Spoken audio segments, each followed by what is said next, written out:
27절부터 31절 말씀입니다.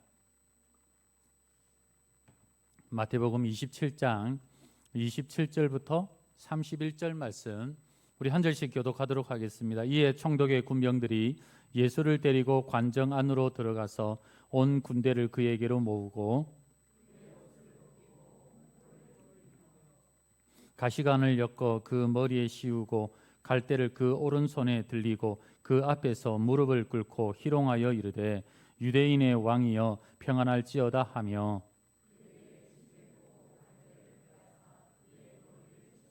같이 봅니다. 희롱을 다한 후 공포를 벗기고 도로 그의 옷을 입혀 십자가에 못 박으려고 끌고 나가니라. 아멘. 네, 할렐루야. 네, 감사합니다. 오늘 순서가 많아서 늦어졌지만 그래도 이렇게 은혜가 넘쳐서 너무 고맙습니다. 옆 사람 우리 또 축복할까요? 잘 되고 있습니다. 네, 더 잘 될 줄 믿습니다. 네, 온라인으로도 함께 하시는 우리 성도님들 그런 축복이 있기를 바랍니다. 원래는 이제 마태복음 이어가야 되는데 고난주간과 부활주일을 앞두고 이번 주는 27장, 그리고 다음 주는 부활주일날 28장 마태복음의 말씀을 가지고 말씀을 나누도록 하겠습니다. 오늘은 이제 우리 종려주일이라고 그래요. 예수님께서 십자가를 지시기 위해서 예루살렘에 입성할 때 예루살렘의 여인들이 종려 가지를 꺾어서 카페트처럼 깔아놓고 예수님께서 나귀를 타시고 들어가셨던 그날을 기념하는 주일, 그래서 그 종려주일이다, 그렇게 이야기를 합니다.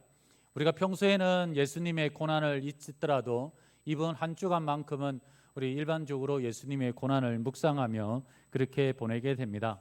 우리가 주님의 고난을 묵상하면서도 왜 예수님께서 십자가를 지셔야 되는가에 대한 정확한 의미, 이런 걸 모르고 그냥 고생하셨구나, 고통받으셨구나, 우리가 감정적으로 흐르면 안 돼요. 분명하게 십자가의 의미를 알고 있어야 됩니다. 제가 말씀을 준비하면서 이런 생각이 들었습니다. 굳이 예수님께서 십자가를 지셔야 했는가? 그냥 돌아가시면 안 되나? 그런 처참하리만큼 고통을 받으시면서까지 그렇게 십자가를 지셔야 하는가? 이런 생각을 좀 해보게 되었습니다. 사람이 죽는 것은 방법이 다양해요. 요즘도 보면은 안락사라는 것도 있고, 나이 먹어서 그냥 자연사하는 것도 있고, 아니면 너무 힘들면 그냥 자살하는 방법도 있고, 다양한 방법이 있습니다. 그런데 예수님처럼 그렇게 처참하게 고난 당하시면서 그렇게 돌아가셔야 했는가? 여러분의 자녀들이 과연 그런 죽음을 맞이한다면 과연 그것을 견딜 수 있겠습니까? 못 견뎌요. 그런데 모든 걸 다 아시는 하나님께서 예수님을 그런 방법을 통해서 꼭 일을 행하셔야 했는가? 분명히 이유가 있습니다. 그래서 오늘 말씀은 예수님의 고난을 당하신 이유와 영적인 의미를 좀 알아봤으면 좋겠어요. 예수님께서 십자가를 지시고 고난 당하신 이유는 먼저 하나님의 그 속성을 알고 있어야 십자가를 이해할 수가 있습니다. 속성이 뭐냐면은 하나님의 성품이에요. 가지고 있는 성품. 그래서 먼저 하나님은 어떤 성품을 가지고 계시냐? 죄악을 멀리하시는 공의의 하나님이라는 것을 잊지 말아야 됩니다. 공의의 하나님이기 때문에 죄는 털끝만큼도 용납할 수가 없어요. 우리 요한계시록 4장 8절 한번 다 같이 읽겠습니다. 시작. 내 생물은 각각 6날개를 가졌고 그 안과 주위에는 눈들이 가득하더라. 그들이 밤낮 쉬지 않고 이르기를 거룩하다 거룩하다 거룩하다 주 하나님 곧 전능하신 이여 전에도 계셨고 이제도 계시고 장차 오실 이시라 하고, 보면 계속해서 천사들이 외치는 게 거룩하다 거룩하다 거룩하다. 이것은 어떠한 털끝만한 죄도 용납할 수 없다는 거예요. 그래서 사소한 거짓말도 그 거짓말 때문에 지옥 갈 수밖에 없는 그런 모습이라는 겁니다. 그리고 공의의 하나님은 어떤 성품을 가지고 있느냐? 공평하신 성품을 가지고 있어요. 우리는 사람의 외모를 따지고 지위, 고와 재산, 능력을 따지지만 하나님은 그런 거 안 따지십니다. 모든 사람을 동일한 잣대로, 동일한 법대로, 많이 가졌든 없든, 권력이 있든 없든 똑같이 이렇게 행하신다는 겁니다. 그래서 우리 공평하신 하나님은 힘 있는 자들의 횡포를 막으시고, 사회적으로 약한, 가난하고, 그 다음에 힘없는 과부나 나그네, 이런 사람들까지의 모든 권리를 보호하시는 분이시다. 그래서 그분은 공의를 실천하시는 분이에요. 그 다음에 또 한 가지는 뭐냐, 이 공의의 하나님이라는 것은 상벌이 확실하신 거예요. 잘못했으면 그 잘못에 대한 죄악을 책임지고 끝까지 물으시는 분이 하나님이십니다. 반대로 하나님의 말씀에 순종하고, 심지어는 소자에게 예수 그리스도의 이름으로 냉수 한 그릇 대접한 그것도 결코 그 상을 잊어버리지 않고 보응하시는 분이시라는 거예요. 그래서 우리 하나님은 상벌이 분명하신 분이에요. 그래서 우리 하나님을 공의의 하나님이시다, 이런 성품을 가지고 계신 분입니다. 그런데 이것만 가지고 계신 게 아니라 사랑의 하나님으로 사랑의 성품도 가지고 계세요. 우리 요한에서 4장 8절을 다 같이 읽겠습니다. 시작. 사랑하지 아니하는 자는 하나님을 알지 못하나니 이는 하나님은 사랑이심이라. 하나님이 사랑이시다라는 것을 우리가 어떻게 알 수 있느냐, 제가 다니엘서 강의하면서 하나님은 역사를 주관하신다고 그러셨죠. 공의의 하나님만 계시다면 역사에 나타나셔서 간섭하실 이유가 없어요. 그냥 법대로 잘못하면 처벌하면 간단합니다.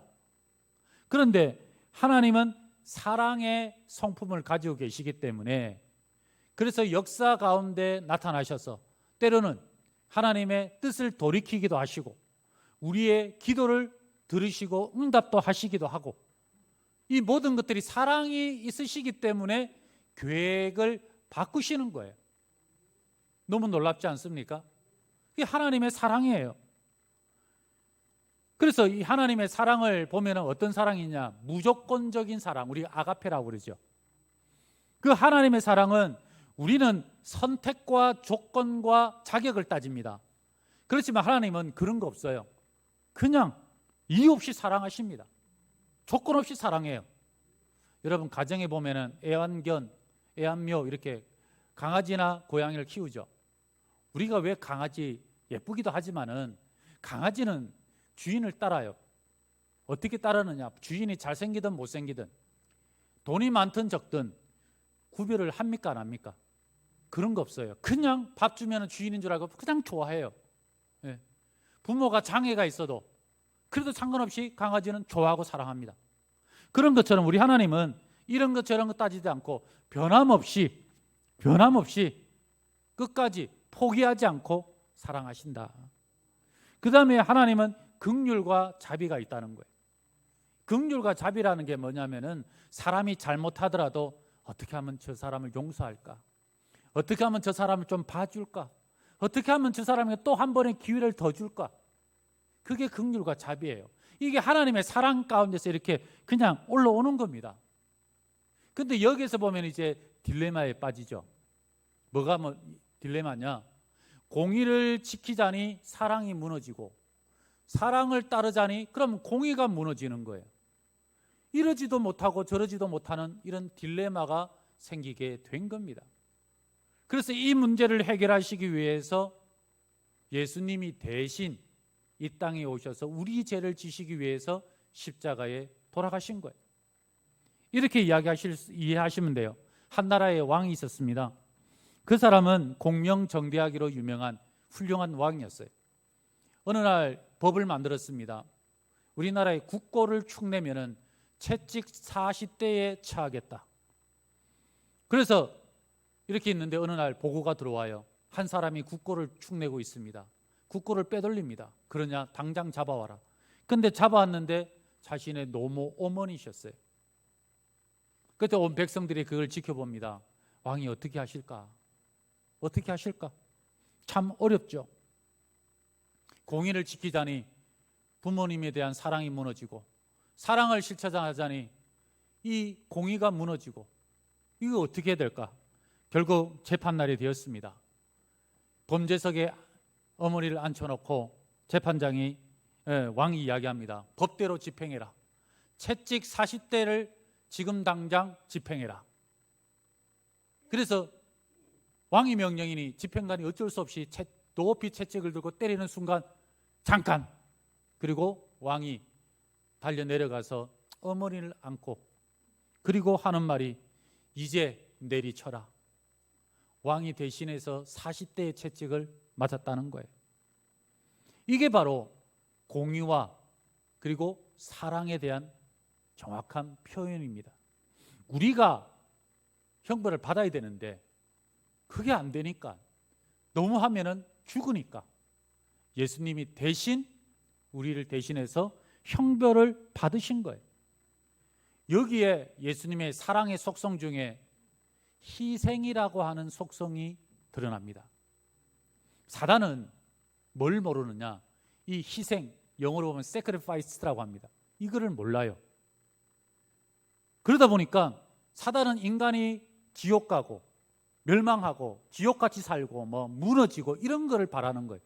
그런데 남을 위해서 내 가장 소중한 거를 내어주고 남을 살려낸다, 희생한다, 이런 개념 자체가 사단은 없어요. 그러다 보니까 예수님께서 십자가에 죽으시는 것이 자기가 승리한 걸로 착각하는 겁니다.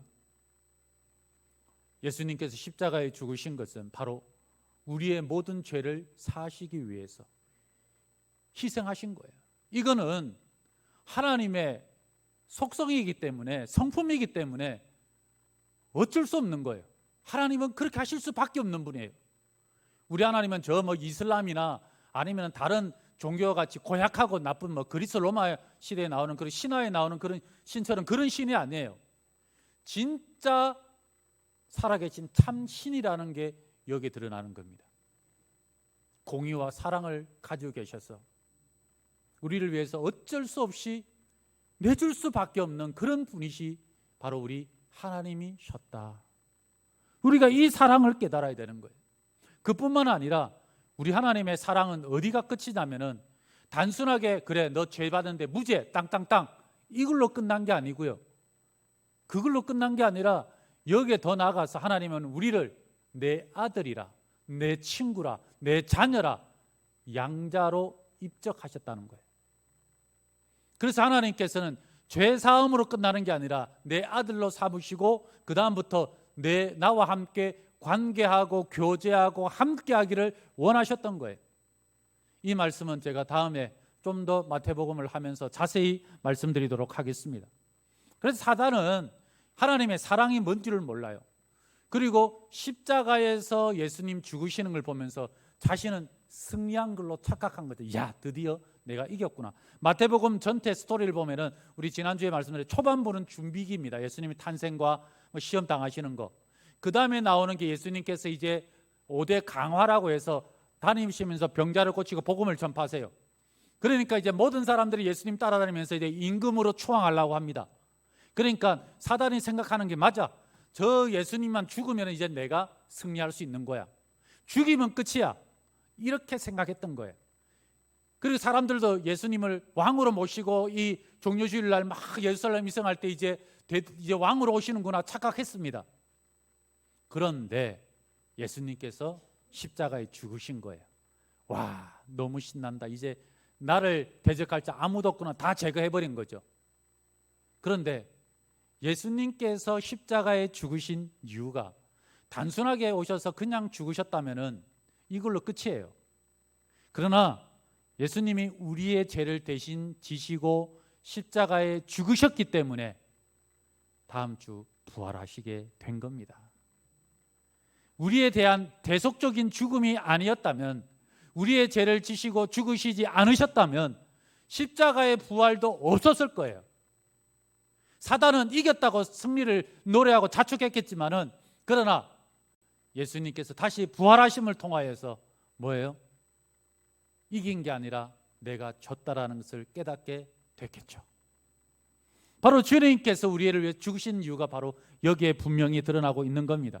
예수님께서 당하신 많은 고난들이 있어요. 육체적인 고난도 있고 정서적이고 제일 큰 고난은 영적인 고난, 하나님으로부터 완전히 버림받은 고난, 엘리 엘리 라마 사박다니 십자가에서 죽으시면서 고백하지 않습니까? 이게 뭐예요?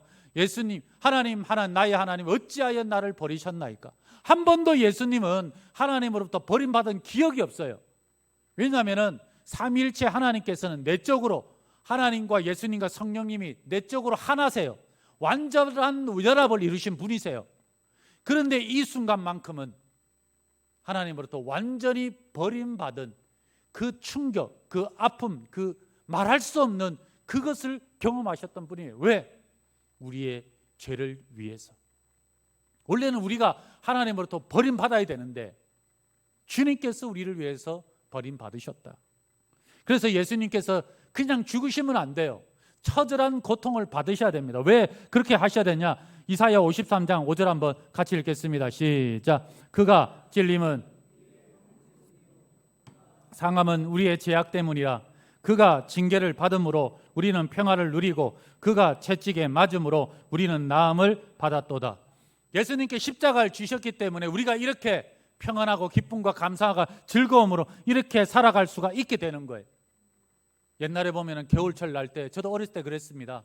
때 되면 밤 나오고 집에 들어가면 따뜻한 아랫목이 있고, 겨울 되면은 다 이렇게 먹을 게 있고 다 준비되고, 저는 이런 것들이 그냥 당연한 줄로 착각했어요.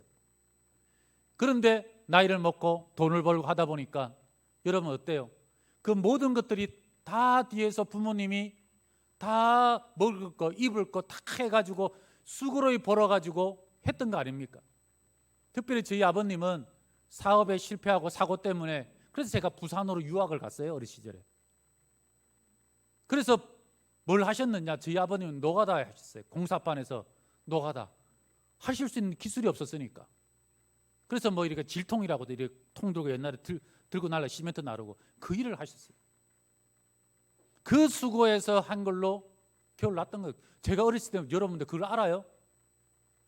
모든 게 당연한 줄 생각했어요. 우리가 지금 누리고 있는 이 행복, 이 기쁨이 당연하다고 우리가 생각할 수 있어요. 그러나 이 모든 것들이 예수님께서 십자가에 죽으셨기 때문에, 고통받으셨기 때문에, 찔리시고 피 흘리셨기 때문에 우리가 지금 누리고 있는 행복이라는 걸 잊지 마시기를 바랍니다. 그뿐만 아니라 예수님은 어떤 일을 당하셨느냐? 당하신 이유가 뭐냐? 신명기 21장 23절 우리 다 같이 읽겠습니다. 시작.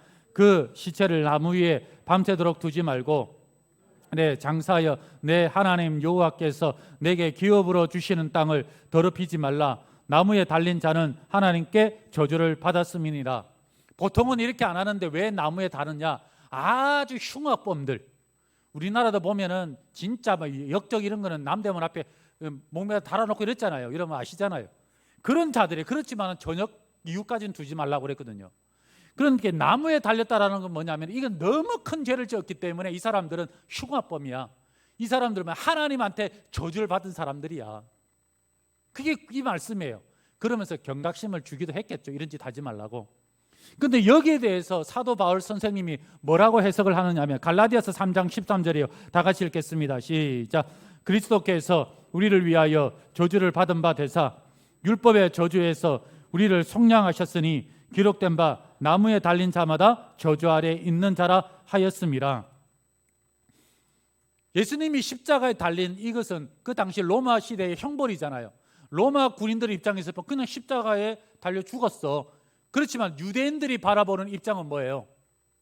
나무에 달린 거예요. 그러면서 이 십자가를 보면서 맞아, 저 잘난 척 하더니 나무에 달려가지고 하나님한테 저주받아가지고 죽은 게 맞네. 저거는 저주받을 인생이야.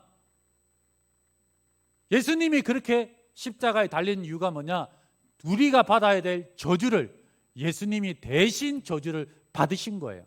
이게 뭐냐면은 저주의 전이 전가되었다. 여러분들 저주가 무서운가요? 뭐 무당이 하는 그런 저주 말고요. 하나님이 내리신 저주는 지옥 가는 저주입니다. 교회가 천국 이야기만 하되 지옥 이야기 안 하는데 지옥 가는 거예요. 성경에는 지옥 이야기가 별로 없어요. 그러니까 제가 왜 없을까 이렇게 묵상을 하면서 이런 생각이 들었습니다. 좀 제 마음은 성경에 지옥에 대한 이야기를 아주 상세하게 쓰면은 많은 사람들이 겁먹고 교회 나올 것 같고 예수님 믿을 것 같잖아요. 지옥 안 가려고. 여러분들, 그런다고 해서 그분들이 예수님 믿을까요? 안 믿어요. 기적을 본다고 해서 예수님 믿을까요? 안 믿어요. 믿는 거하고는 다른 일이에요. 도움은 될 수 있어도. 저는 그런 생각이 들더라고요. 아, 그렇구나. 그럴 수도 있겠구나. 그렇지만 분명한 것은 우리가 이 땅에 실존하는 것처럼 지옥도 똑같이 존재하고 있다는 거예요. 그럼 하나님이 지옥을 왜 만드셨을까? 지옥은 누구를 위해서 만드는 거냐면 마태복음 25장 41절 다 같이 읽겠습니다. 시작. 또 왼편에 있는 자들에게 이르시되 저주를 받은 자들아 나를 떠나 마귀와 그 사자들을 위하여 예비된 영원한 불에 들어가라. 여기 저주를 받은 자들 누구냐? 예수님이 안 믿는 사람들이거든요. 그런데 이 지옥은 이 영원한 불이 뭐냐면 지옥인데 이 지옥에 원래 누가 가냐면 마귀와 그 사자들, 사단과 그를 추종한 뭐 귀신들 뭐 이런 것들이 들어가는 데가 지옥이에요. 그런데 이 저주받은 자들, 안 믿는 자들이 사람이 들어가니 사람이 그걸 견딜 수 있습니까? 사탄이 들어가는 곳에 사람이 들어가는데 어떻게 견디겠어요? 그러니까 이것을 아시는 주님께서 내 사랑하는 백성을 내가 죽으면 죽을지 절대 못 보낸다. 그래서 이 땅에 오신 이유가 아니겠습니까?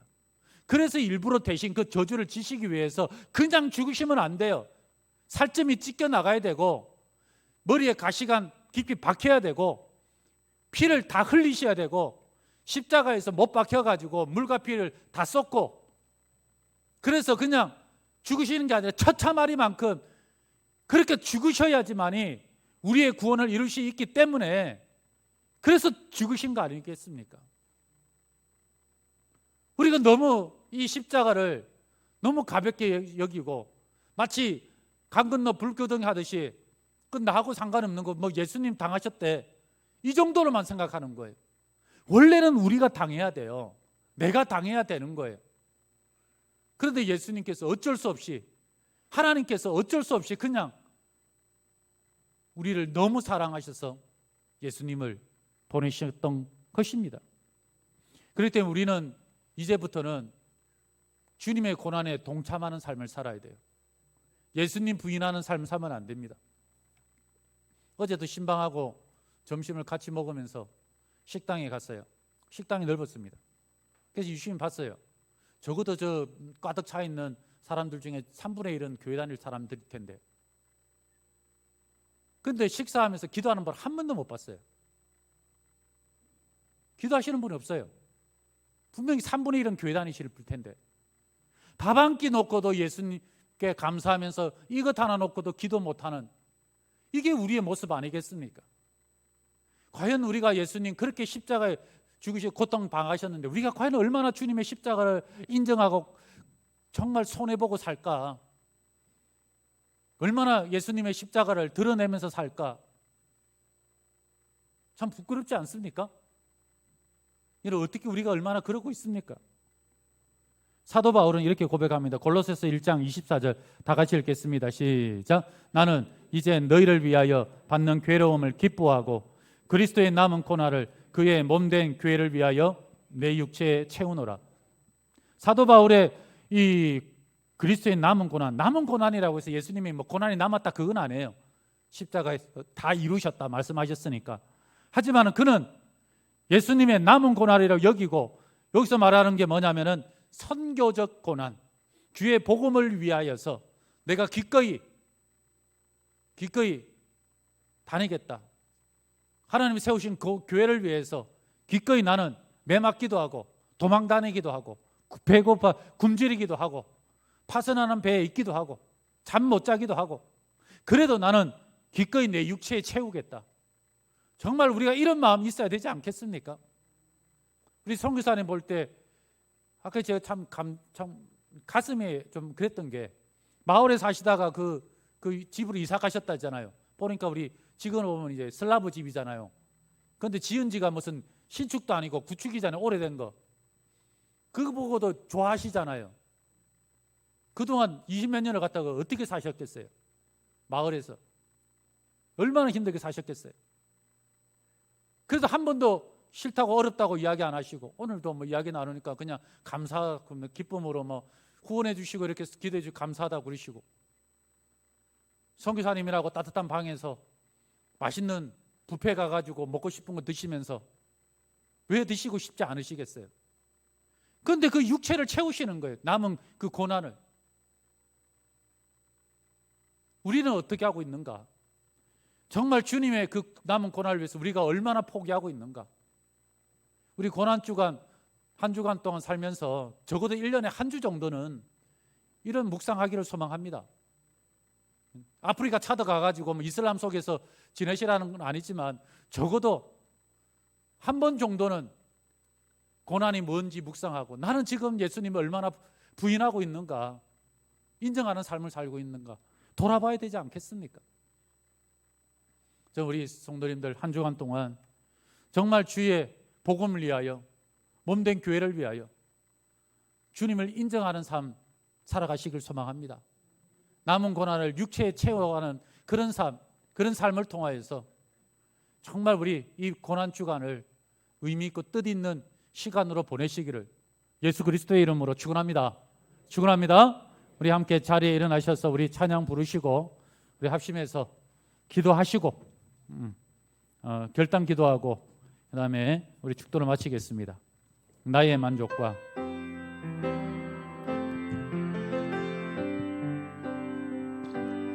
나의 만족과 유익을 위해 가지려 했던 세상 일들 이제 모두 다 해로 여기고 주님을 위해 다 버리네. 내 안에 가장 귀한 것 주님을 알미라. 모든 것 되시며 의와 기쁨 되신 주 사랑합니다. 부활의 능력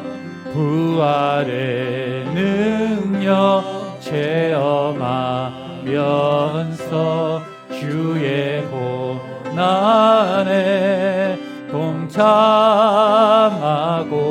주의 죽으심 본을 받아서 그의 생명에 장래 안에 내 안에 가장 귀한 것 주님을 알미라. 모든 것 되시며 의와 기쁨 되신 주 사랑합니다. 나의 주. 우리 이 시간에 기도할 때에 부활주일뿐만 아니라 고난주간뿐만 아니라 주님의 이 십자가를 묵상하게 해주시고 주 그리스도의 부활의 능력을 의지하며 주의 고난에 동참하는 인생 되게 하여 주시옵소서. 누구든지 나를 따르거든 자기를 부인하고 십자가를 지고 따라오라고 말씀하였습니다. 나의 부귀 영화를 위해서 우리가 져야 할 십자가를 내려놓지 않고 있습니까? 그래서 하나님, 정말 주님, 내 자신을 부인하고 십자가 지고 주님 따르겠습니다. 이제 주님 부인하는 삶이 아니라 주님을 드러내는 삶 살기를 원하오니 주여 함께하여 주시옵소서. 우리 합심해서 다 함께 우리 기도하겠습니다. 살아계신 하나님, 함께하여 주시옵소서. 주님을 부인하는 삶이 아니라 주님을 드러내는 삶, 나 자신을 내려놓고 십자가 지는 주님을 따라가는 길을 원합니다.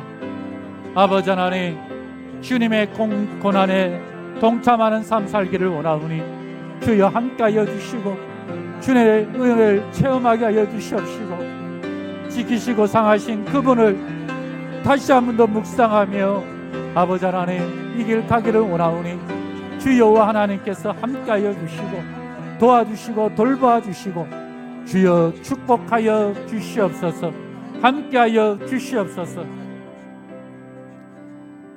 사랑이 많으신 하나님, 이를 위하여 지키시고 상하시고 물과 피를 다 흘리신 주님, 우리의 죄악이, 우리의 저주가 이렇게 무서운지를 깨닫게 됩니다. 우리가 늘 항상 주님을 따른다 하면서 주님을 부인하고 십자가를 버려두고 따랐던 우리들 아닙니까?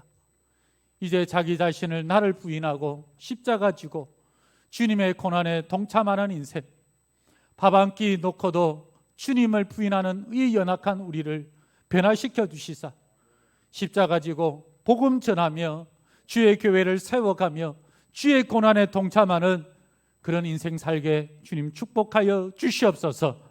주님 부끄러운 인생 되지 않기를 원하오니, 주님 외면하는 인생 되지 않기를 원하오니 주여 주님께서 우리를 붙들어 주시옵소서. 지금은 우리 주 예수 그리스도의 은혜와 우리 하나님의 크신 사랑하심과 성령님의 교통하심이 진정으로 십자가 지고 자기 일을 부인하고 주의 고난에 동참하며 주의 가신 그 길을 따라가기를 원하는 사랑하는 우리 모든 성도님들 머리 위에 가정과 자녀와 그리고 우리 교회와 그 차드의 그 선교지 위에 지금부터 영원토록 함께 있을지어다. 아멘.